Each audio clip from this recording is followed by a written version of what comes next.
students, I am Akriti Srivastava, an assistant professor in Dayal Group of Institution. Today we are going to discuss a topic of subject e-commerce, and the topic is environmental forces affecting planning and practices. Last lecture we have discussed how e-commerce and e-business both are assisting us in many ways and giving us disadvantages. But कोई भी जो हमें advantage दे रहा है, flip side उसका disadvantages भी है, और डिसएडवांटेजेस इसलिए है क्योंकि उसको कुछ फैक्टर्स होते हैं जो अफेक्ट करते हैं. दैट्स वाई जो हमारा ई बिजनेस है या हम ई कॉमर्स भी कह सकते हैं, तो दोनों को कुछ फैक्टर्स होते हैं जो अफेक्ट करते हैं, जो प्रॉब्लम क्रिएट करते हैं या उसको राइज नहीं होने देते. तो ये जो फैक्टर्स होते हैं, ये किस टाइप के फैक्टर्स होते हैं? देखिए, हमें ये पता है कि जो हमारा ई कॉमर्स है और ई बिजनेस है, ये हमारे जो कुछ लास्ट ईयर्स गए हैं, इनमें बहुत ही इमेंस ग्रोथ हुई है. और आपको भी पता होगा कि जैसे अभी रिसेंटली जब डीमोनेटाइजेशन हुआ था, तो उस डीमोनेटाइजेशन का भी इस पे कोई असर नहीं हुआ. इवन ये फेवरेबल रहा ई बिजनेस और ई कॉमर्स के लिए, क्योंकि डीमोनेटाइजेशन से क्या था कि भाई कैशलेस ट्रांजेक्शन थे, तो उससे जब हमारा ई कॉमर्स सामने आया कस्टमर्स के, तो कस्टमर्स ने उसको सपोर्ट किया और उसको काफी पसंद भी किया. तो दैट्स वाई उससे कोई इफेक्ट नहीं हुआ. तो कभी कभी कुछ इन्वायरमेंटल जो फैक्टर्स होते हैं, वो जब अप्लाई होते हैं तो वो हमारे लिए एडवांटेज का काम भी करते हैं. लेकिन मैक्सिमम चीजें होती हैं, अगर हम उनको व्यूज में रखें और अपना ई बिजनेस रन करें, तब जाके हमारा जो ई बिजनेस होता है वो प्रॉपरली वर्क करता है. आप लोगों ने नाम सुना होगा, कुछ हमारे इंपॉर्टेंट प्लेयर्स हैं मार्केट में, जैसे अमेजोन है, ईबे है, क्विकर है, उबर है. ये सब जो है, जैसे फ्लिपकार्ट है, ये सारे जो है वर्क कर रहे हैं एक हाई टेक्नोलॉजिकल फैक्टर्स पे वर्क करते हैं. कहीं ना कहीं जैसे आपने देखा होगा कि मोबाइल है हमारा, वो एक बहुत बड़ा एडवांटेज है. इसलिए क्योंकि उस मोबाइल के थ्रू ही बहुत लोग ई कॉमर्स को बहुत अच्छे से समझ पा रहे हैं. हमारे टॉप से लेके बॉटम तक के लोगों में उसका ऐड हो पा रहा है. वो मोबाइल एक बहुत बड़ा एडवांटेज लेकर आया है ई कॉमर्स और ई बिजनेस की दुनिया में. तो इसी तरह से बहुत सारे फोर्सेस हैं जो अफेक्ट करते हैं. अभी आपको पता होगा कि चाइना में और यूएस में, दोनों में सबसे ज्यादा ई कॉमर्स और ई बिजनेस रन कर रहा है. सबसे ज्यादा अगर हम देखा जाए कि कहां पर है इसका ग्रोथ हाई रेट पर, तो that is China and US. और चाइना एंड यूएस के कंपैरिजन में भी यूएस में जो एशिया का साइड है, there is a pacific growth. वहां पे आपको बहुत अच्छा एक ग्रोथ दिखाई दे जाएगा ई बिजनेस की दुनिया में. सो एक पेस्टल एनालिसिस है, PESTEL. इस पेस्टल एनालिसिस के थ्रू हम समझ सकते हैं कि कैसे जो एनवायरमेंटल फैक्टर्स हैं वो अफेक्ट कर रहे हैं ई कॉमर्स और ई बिजनेस को. सो pastel, PESTEL, P for political factor, E for economical factors, S for social factors, T for technological factor, E for environmental factor, and L for legal. So today we will discuss these pestle analysis in this lecture. Number one is political factor. Political factor कैसे affect करता है ई business और e commerce को? देखिए, ई business या E commerce कुछ भी अगर किसी कंट्री में, किसी नेशन में रन करना है, तो उसमें गवर्नमेंट ऑथराइज्ड होना बहुत जरूरी है. गवर्नमेंट उसके लिए तैयार हो. गवर्नमेंट उस चीज को, जो भी हमारे रूल्स हैं, अगर हम कोई ई बिजनेस रन करना चाहते हैं, तो जो मेरे रूल्स बनाए हैं और मैंने जो चीजें बनाई हैं, सर्कमस्टांसेस क्रिएट किए हैं, उसे वहां उस नेशन में, जो भी कंट्री है, वहां की गवर्नमेंट को एक्सेप्ट करना बहुत जरूरी है. कभी कभी ऐसा होता है कि गवर्नमेंट हमारे जो पब्लिक है उनकी अच्छाई के लिए उन रूल्स को एक्सेप्ट नहीं करती. और कभी कभी ये होता है कि भाई नेशन हमारा कुछ लॉस क्रिएट कर रहा होता है, उसको एक्सेप्ट करने के बाद दैट्स वाई वो एक्सेप्ट नहीं करती. सो इतना आसान नहीं है कि नहीं आपने कोई बिजनेस रन किया और उसको नेशन में, किसी भी पर्टिकुलर नेशन में आप जाके उसको रन कर सकते हैं.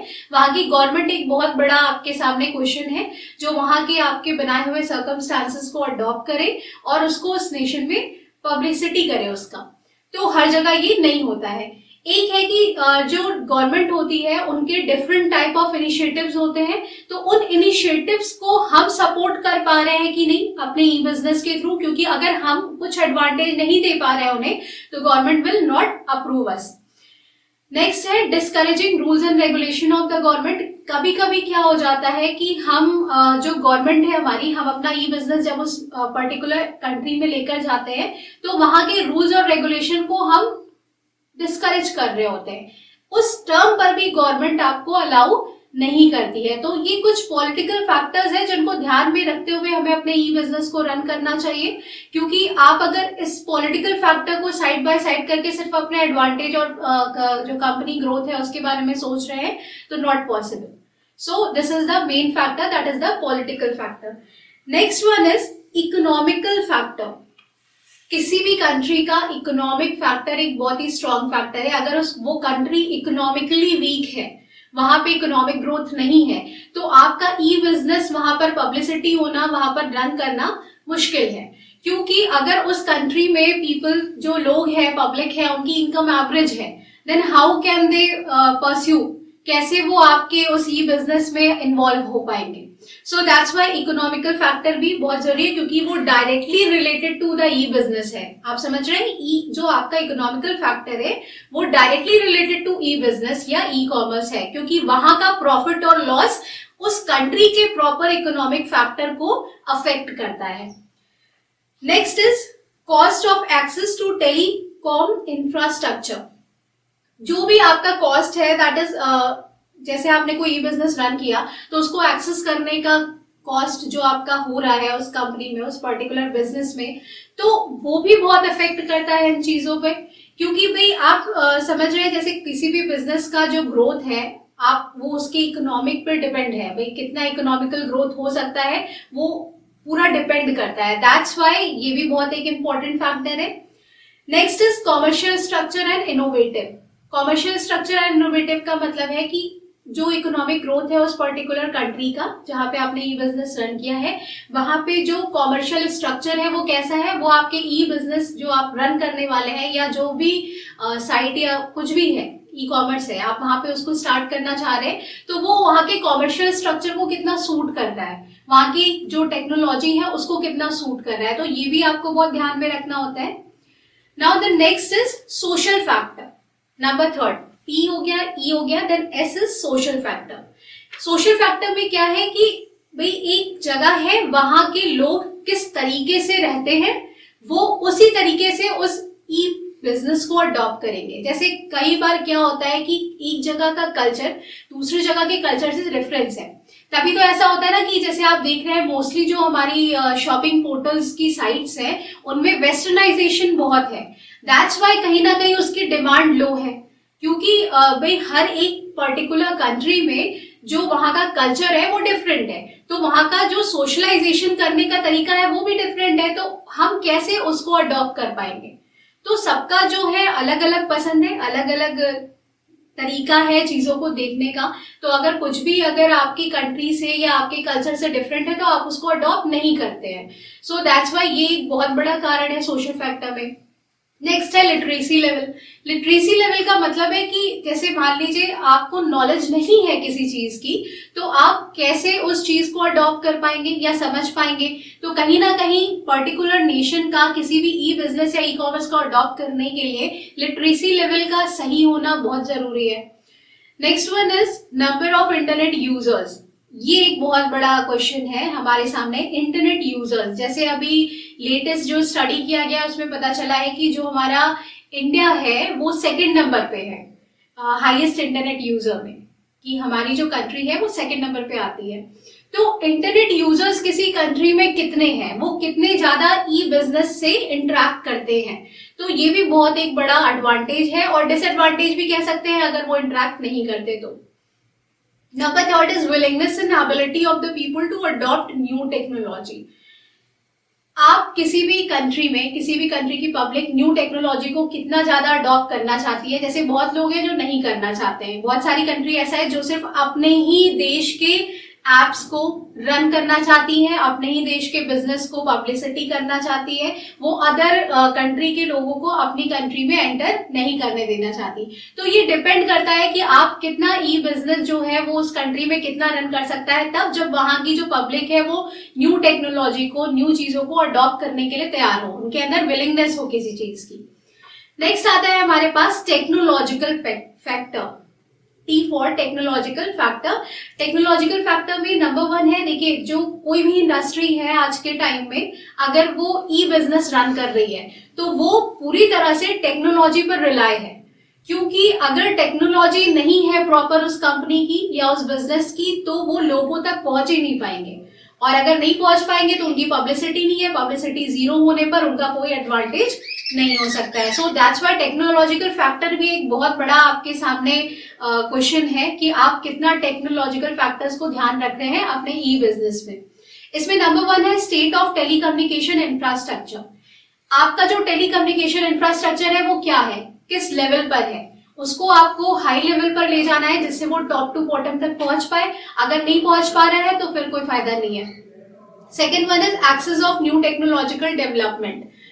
आपका जो ई बिजनेस है जिसे आप रन करना चाहते हैं उसमें आपको न्यू टेक्नोलॉजी को ज्यादा से ज्यादा यूज करना है, क्योंकि अगर आप उसको डेवलप नहीं करेंगे तो जितने भी आज का मॉडर्नाइजेशन है, कल्चर है, वो उसको अडॉप्ट ही नहीं करेगा। वो पुरानी चीजों को हम आजकल छोड़ते नहीं जा रहे हैं, हम ये नहीं कह सकते, लेकिन हम उनके साथ साथ नई चीजों को अडॉप्ट करना चाहते हैं कि नई टेक्नोलॉजी क्या है। तो अगर आप पुरानी चीजों पर कन्वर्ट रहेंगे और पुरानी चीजों पर रिलाय रहेंगे तो कोई भी पब्लिक उसे एक्सेप्ट नहीं करेगी। दैट्स वाई आपको ये भी बहुत ध्यान में रखना है। नंबर 3 है bandwidth availability and internet rates. आपको जो भी इंटरनेट रेट्स हैं प्रॉपर उसके साथ बैंडविड्थ का मतलब है जुड़े रहना है, क्योंकि अगर आप कुछ भी विदाउट नॉलेज यूज करते हैं देन ये एक बहुत बड़ा फैक्टर आपके सामने आएगा, क्योंकि आप उसको समझ अगर नहीं पा रहे हैं तो आप उसको अपने बिजनेस पर रन भी नहीं कर पाएंगे। So that's why technological factor is also very important which is affecting E business and e commerce also. Next is environmental factor, E for environmental factor. Environmental factor में एक बहुत इंपॉर्टेंट चीज है सस्टेनेबिलिटी। सस्टेनेबिलिटी का मतलब है स्थिरता। किसी भी मार्केट में आपकी सस्टेनेबिलिटी कितनी है। जैसे मैं आपको एग्जांपल दूं, दैट इज अमेजॉन। अमेजॉन का नाम आपने सुना है, एक बहुत बड़ी आपका शॉपिंग पोर्टल आपके सामने है, उसमें आपको हर एक चीज ऊपर से लेके नीचे तक अवेलेबल है और लोग उसको बहुत तादाद में मतलब यूज करते हैं। तो ऐसा क्यों है, क्योंकि उसने अपनी सस्टेनेबिलिटी मार्केट में बनाई हुई है, और इस सस्टेनेबिलिटी के लिए उसने हाई एक्सपेंस लिया हुआ है। क्योंकि क्या होता है कि अगर आप मार्केट में सस्टेन नहीं है तो आपको पब्लिक रिप्लेस कर देगी, क्योंकि अगर आपने मार्केट में अपने प्रोडक्ट्स को उस टेक्नोलॉजी के मार्केट डायनेमिक्स के अकॉर्डिंग नहीं उतारा है तो पब्लिक को रिप्लेस करने में आपको टाइम नहीं लगेगा। फिर वो आपको रिप्लेस करके कोई दूसरा पोर्टल लेकर आएगी, वो वहां से मार्केटिंग करेगी। सो दैट्स व्हाई ये एक बहुत बड़ा फैक्टर है कि आपको एनवायरमेंटल फैक्टर में सस्टेनेबिलिटी बनानी है। दैट्स व्हाई अमेजॉन ने भी बहुत एक्सपेंस किया हुआ है सस्टेनेबिलिटी पे, उसने एक मार्केट ऑफ फ्रीडम लेकर रखा है। दैट्स व्हाई वो आज इतनी पॉपुलर है। तो sustainability is the most important part in environmental factor. Next हम डिस्कस करेंगे legal factor, L for legal factor. Legal factor क्या है, किसी कंट्री में गए, आपने अपना ई बिजनेस स्टार्ट किया, अगर आप वहां के लीगल इश्यूज को नहीं समझेंगे तो कोई भी कंट्री या कोई भी नेशन आपको एंटर होने नहीं देगा। और अगर आप एंटर हो जाते हैं और आगे चल के आपने उस पर्टिकुलर नेशन का कोई भी ऐसा रूल है जो अवॉइड किया तो आपका उस वहां से विदा लेने का टाइम बहुत जल्दी आ जाता है।